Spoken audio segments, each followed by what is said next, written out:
On scrolle, on rit, on se dit que c'est juste un mème sans aucune conséquence. Mais et si c'était le symptôme d'une véritable maladie numérique? On va décortiquer ce phénomène ensemble parce que ce qu'on va découvrir sur le brain rot italien, eh bien, c'est loin, très loin d'être anodin. Tout commence souvent comme ça, avec des mots qui semblent sortis de nulle part. Tralalero, tralala, c'est absurde, ça ne veut rien dire. C'est répété en boucle sur une image encore plus bizarre, un requin avec des baskets. Ça a l'air bête, mais c'est le point de départ d'un mystère numérique bien plus profond qu'il n'y paraît. Alors voilà la question qu'on doit se poser. Est-ce que c'est juste de l'humour un peu étrange, post-ironique pour une nouvelle génération? Ou est-ce qu'on est en train d'assister au premier signe d'une contamination cognitive à grande échelle, une sorte de peste numérique qui s'attaque à notre façon de penser? Pour y voir plus clair, il faut d'abord poser un diagnostic. Parce que oui, ce phénomène a un nom. Et de plus en plus de gens le prennent très au sérieux. Et ce qui est fou, c'est la légitimité que ce terme a fini par acquérir. En 2024, l'Oxford University Press, rien que ça, a désigné brain rot, littéralement pourrissement du cerveau, comme le mot de l'année. C'est la reconnaissance officielle d'une inquiétude qui grandit. Le contenu qu'on consomme en ligne pourrait bien être l'équivalent de la malbouse pour notre esprit. Et ce phénomène a trouvé son incarnation la plus virale, la plus bizarre, le brain rot italien. C'est une déferlante de mèmes qui mettent en scène des créatures complètement surréalistes, genre des animaux fusionnés avec des objets, le tout généré par une intelligence artificielle et affublé de noms qui sonnent un peu italiens mais sans vraiment l'être. Mais alors, comment est-ce qu'un truc aussi absurde peut devenir à ce point addictif? Pour le comprendre, il faut décortiquer la mécanique psychologique qui se cache derrière. C'est une véritable ingénierie de notre attention. Le premier piège, c'est la dopamine.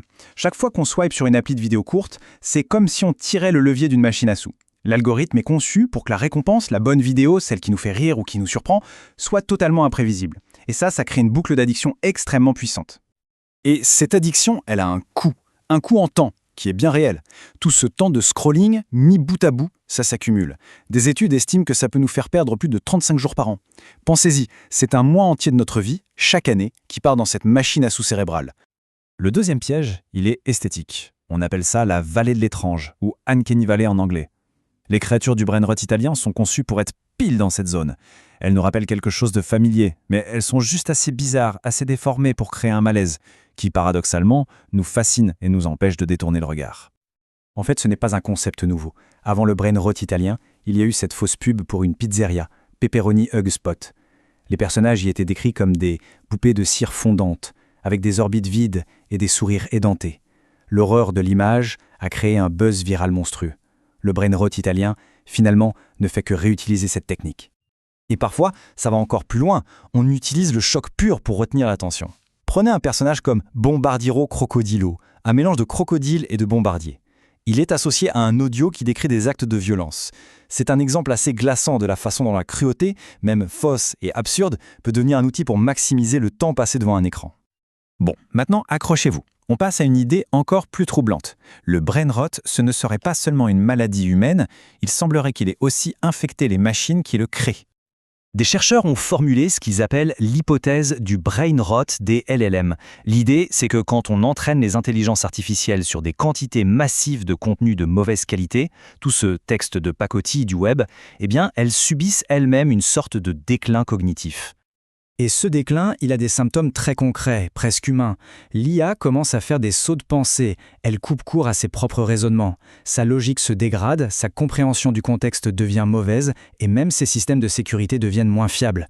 En gros, elle devient plus bête.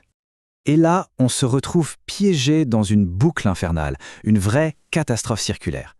Ça commence avec nous, les humains, qui consommons du contenu de plus en plus simple. Ensuite, l'IA est entraînée sur ces données et devient à son tour plus simple, voire stupide. Et que fait une IA devenue stupide? Elle produit encore plus de contenu simpliste pour nous garder captifs. Et le cycle recommence. Cette spirale nous amène à une question beaucoup plus vaste. Une théorie qui gagne en popularité et qui pourrait bien expliquer l'origine de tout ça. Il s'agit de la théorie de l'Internet mort. Selon cette théorie, l'Internet qu'on a connu, cet espace d'échange entre humains, aurait cessé d'exister vers 2016.